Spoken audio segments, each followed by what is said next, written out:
All right, let's talk a little bit about the determinants of orthogonal matrices. All right, so let's say M be an orthogonal matrix.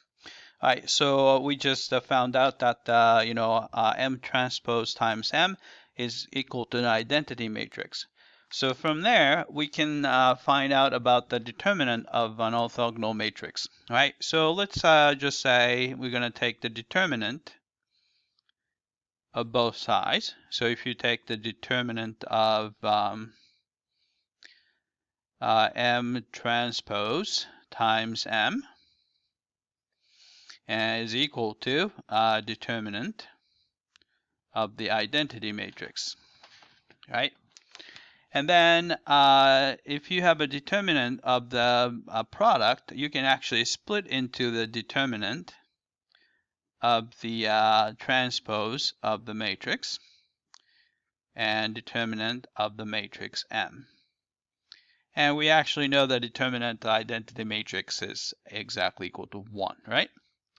And also, transpose does not change the value of the determinant. So this determinant of the M transpose is exactly the same thing as the determinant of M. So you just have determinant of M squared, right, is equal to 1, right? Then we can just take the square root of both sides. So we know that if you have an orthogonal matrix, determinant is going to be either plus or minus 1. All right, so remember that orthogonal matrix is corresponding to orthogonal transformation, which preserves the length of every vector. All right, so there are two possibilities. So let's do 2 by 2 cases, two-dimensional case, so that it's easy to talk about. All right, let's just say determinant happens to be positive 1, right? All right, and determinant tells you about the change of orientation. When you have a positive determinant, there's no change in orientation. So rotation is going to be either 1. And as you can see, the rotation, we know the matrix, and then let's find the determinant. It's a cosine negative sine theta, cosine theta, right? So if you take the determinant, you do cosine times cosine, so you're going to get the cosine squared of theta plus, right, actually minus, minus. And negative sine of theta times sine theta is negative, so it's going to be double negative, positive, sine squared of theta, which we know that exactly equal to 1.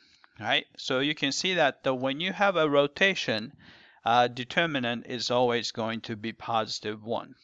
Right? But if you have a reflection, right? So rotation is easy, and the angle is theta.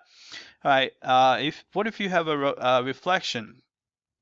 So I'm looking at the very simple example, 0, 1, 1, 0. All right, let's find the determinant. It's 0 times 0 is 0, minus 1 times 1 is 1, which is going to give you negative 1.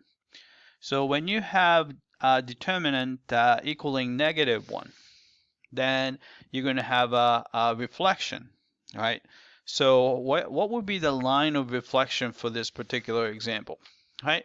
So the way to find out is actually quite simple, right? So if it was a reflection, we know that every single point on the axis of reflection, right, line of reflection, is not going to move anywhere, right? Because you're sitting on the axis. So when you do the reflection, it's going to stay the same. So let's try to find those points. So 0, 1, 1, 0, and then you apply that to a point, and we're going to make sure that this point is unchanged, right? So what would be the condition can we get from here?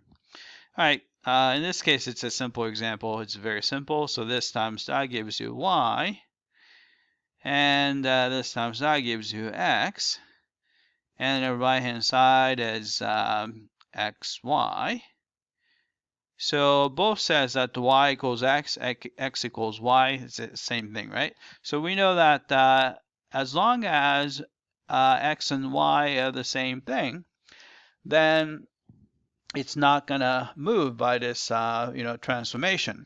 So therefore, the line of reflection in this case is going to be y equals x. All right, so it looks kind of like this. So here is the line of reflection. Equation is y equals x.